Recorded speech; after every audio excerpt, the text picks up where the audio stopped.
Good evening, Dr. Zakir. And my name is Beryl D'Souza. I'm from Bombay. Tonight, I must thank you for the wonderful lecture. And I must tell you that I used to see you on the television and follow your lectures ever since, since the past some years when I was in college. Tonight, I would like to ask you a question. First of all, I would like to tell you two things. You said two things. One was like associating anything with God is a sin. It's the biggest sin, rather.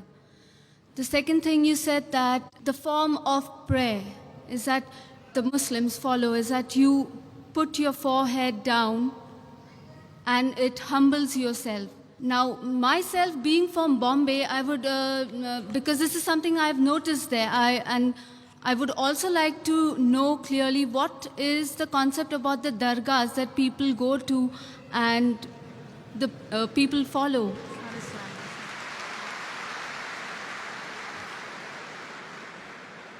The sister asked a very good question.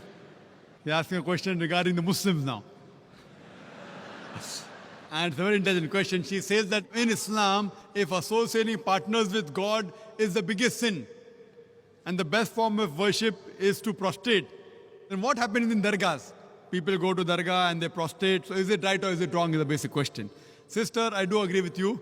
You have understood my lecture very clearly and very correctly that associating partners with God, anyone does, it is wrong. Whether he calls himself a Muslim or non-Muslim, whether he calls himself John, Abdullah, Zakir, Muhammad, anyone who associates partners with God, he is doing the biggest sin. And we can prostrate to no one but to Almighty God.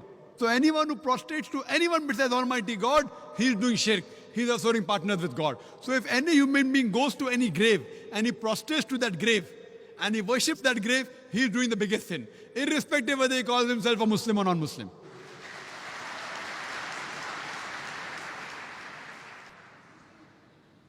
Does the sister have a connected question? So, okay, if you would give me the opportunity, I would further like to ask you. So, basically, I've seen, like you said, anybody, okay, be it a Muslim, a Christian, a Hindu, whoever does that. Now, if I tell you, from what I have seen and known, is like a huge percentage, okay, they are the people, I could call them the Muslims. They go to the dargahs. Then what would you have to say about it? So as far as the Arabic word Muslim is concerned, a true Muslim is a person who submits his will to God. A true Muslim will never bow down to any grave. I am aware, sister. I wouldn't say that you're wrong, you're right, that there is quite a large quantity of so-called Muslims who bow down to these graves. What do I have to say? I feel they are doing wrong, they are doing shirk, they have to change.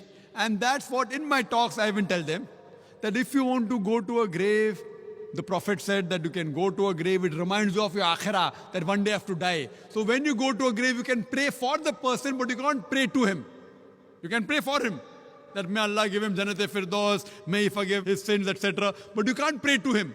Prayers should only be to Allah subhanahu wa ta'ala. Iyaka na'budu wa iyaka nasta'in. They alone we worship, they alone we ask for help. So my talks are even targeted to these Muslims, and I tell them also that I have given other talks, that you should not worship, you should not prostrate to graves. This is wrong, it's a big sin. And alhamdulillah, summa alhamdulillah, since you are from Bombay, I am also from Bombay, there are thousands of youngsters, mashallah, after my talk, who have stopped worshipping graves.